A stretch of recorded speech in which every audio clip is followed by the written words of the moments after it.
Hai semua.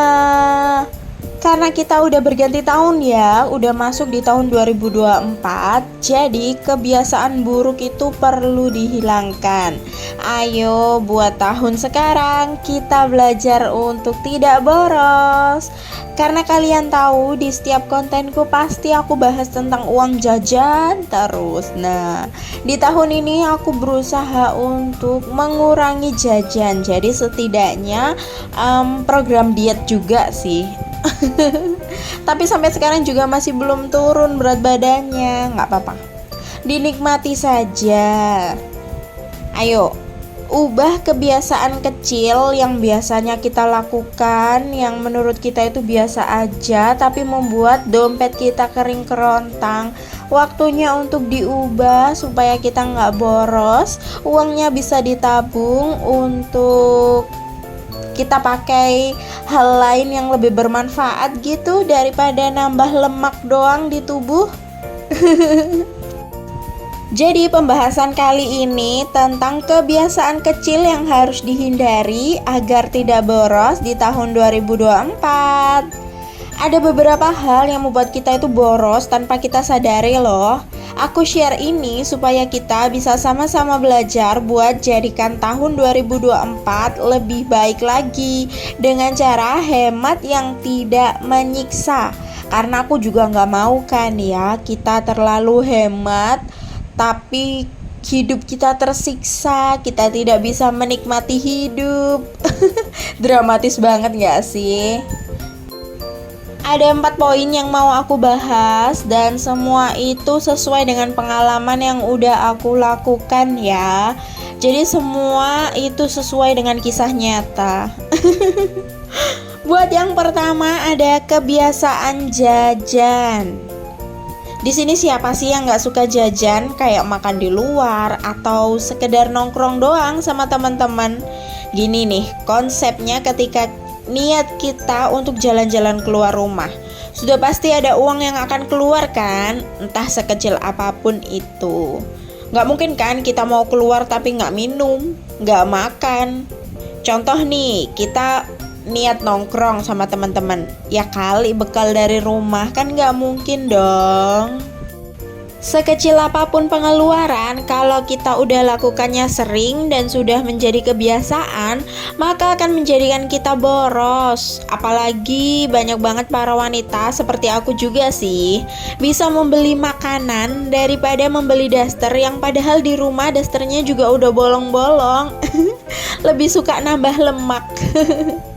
Terus gimana nih? Emang nggak boleh jajan di luar? Eits, siapa sih bilang nggak boleh? Ya boleh dong, asal semua sesuai dengan budget yang udah kita atur. Dan harus kasih batasan ya, supaya nggak kebablasan. Jangan sampai cuma karena kita lapar mata aja bikin dompet kita tipis kering kerontang. Ayo di sini siapa yang mau? Angkat tangan. Pasti nggak ada yang mau kan? Jadi semua harus dikontrol. Misalnya kayak seminggu sekali atau 2 minggu sekali, semua kita bisa atur. Oke, buat selanjutnya kita bahas poin yang kedua. Terlalu sering melakukan self reward. Self reward atau memberikan hadiah pada diri sendiri adalah salah satu cara yang sering digunakan untuk memberikan motivasi dalam mencapai tujuan.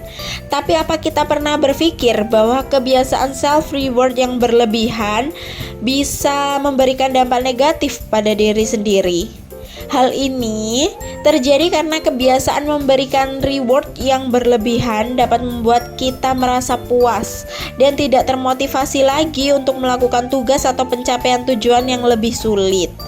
Dampak negatif lain dari kebiasaan self reward yang berlebihan adalah reward yang tidak lagi menjadi suatu sesuatu yang spesial gitu. Ketika kita terlalu sering memberi reward pada diri sendiri, maka hal tersebut akan menjadi hal yang biasa-biasa aja dan kehilangan makna khusus karena sudah terbiasa. Nah, boros yang berkedok self reward seperti ini kadang kita nggak sadari karena sudah menjadi kebiasaan yang kalau dipikir-pikir harusnya nggak wajib juga sih.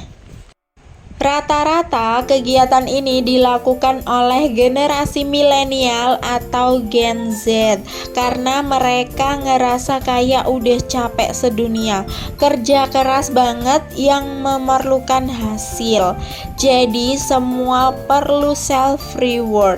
Padahal enggak juga sih menurutku. Semua harus seimbang. Kalau memang misalnya kita perlu self reward untuk membuat kita semangat karena kita udah putus asa banget dengan kerjaan ini, itu nggak masalah. Tapi tidak setiap pekerjaan harus menghasilkan self reward. Wah, gak kerasa banget udah masuk poin yang ketiga, membayar tagihan tidak tepat waktu. Ini pasti kedengarannya sepele banget ya. Padahal perlu daya ingat yang kuat supaya tidak terjadi loh.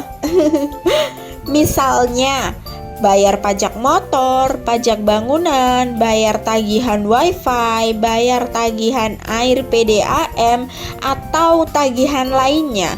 Nah, kalau kita melewati jatuh tempo, pasti kita bisa kena denda dong. Padahal kalau kita bayarnya tepat waktu, kita nggak perlu bayar denda.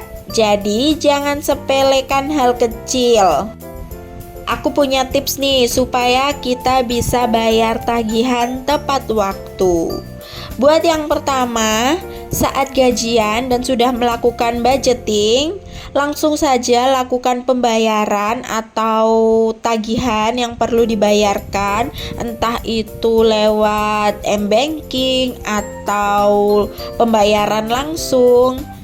Semua jangan ditunda-tunda. Lalu yang kedua, buat kalender khusus untuk setiap tagihan, entah itu kalender fisik ataupun kalender digital. Kalau kalender fisik kan bisa dicoret-coret ya, buat tanda pengingat aja. Lalu yang ketiga, catat setiap tagihan. Kalau lupa ya buka buku catatan saja, cek secara berkala. Oke, kita lanjut masuk ke poin yang terakhir, yaitu poin yang keempat, nggak bisa merawat barang. Sebenarnya aku termasuk yang biasa merawat barang karena aku termasuk orang yang perfeksionis. Jadi semua harus sempurna dan selalu dalam pantauan. Tapi aku juga manusia yang punya rasa bosan. Kadang ketika aku bosan ya aku bisa bermalas-malasan, gak harus rajin-rajin banget.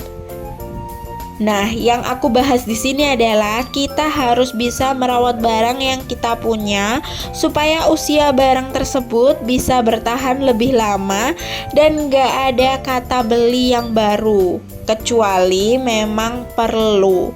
Kalau memang sudah mentok, tidak nyaman atau tidak bisa dipakai, nah itu baru waktunya. Anggap saja kita sedang belajar kebiasaan minimalism yang bagus banget. Jadi nggak semua barang harus menumpuk, nggak semua barang harus kita punya double-double. Kita bisa membuat barang yang kita miliki mempunyai value yang berharga. Value ini tercipta dari mindset kita sendiri. Jadi barang yang dibeli dengan harga yang mahal, bisa jadi ini barang memiliki nilai emosional. Kadang ketika kita membeli barang dengan ikatan emosional, kita bisa menjaga barang ini lebih baik dan gak bikin kita impulsif buying. Sesuai pengalaman aja, aku cuma mau kasih info kalau barang murah belum tentu dia jelek dan kalau barang mahal belum tentu dia bagus. Jadi ketika kita membeli sesuatu, lebih baik itu sesuai dengan kesukaan kita aja. Jadi apa yang kita pilih enggak zonk ketika kita membelinya, karena kita ingin merawat dia dengan baik supaya bisa bertahan lebih lama dengan kita. Oke, karena semua udah aku bahas tentang 4 poin supaya kita nggak boros. Di sini buat kalian, siapa yang udah ngelakuin 4 hal ini? Komen di bawah ya. Dan terima kasih banyak buat kalian yang udah nonton video aku sampai akhir, yang udah setia subscribe dan selalu like dan juga komen. Aku mau ucapin terima kasih banyak buat kalian. Tetap semangat untuk budgetingnya, untuk kegiatan yang positifnya, kebiasaan baiknya, supaya kita bisa lebih baik lagi di tahun 2024.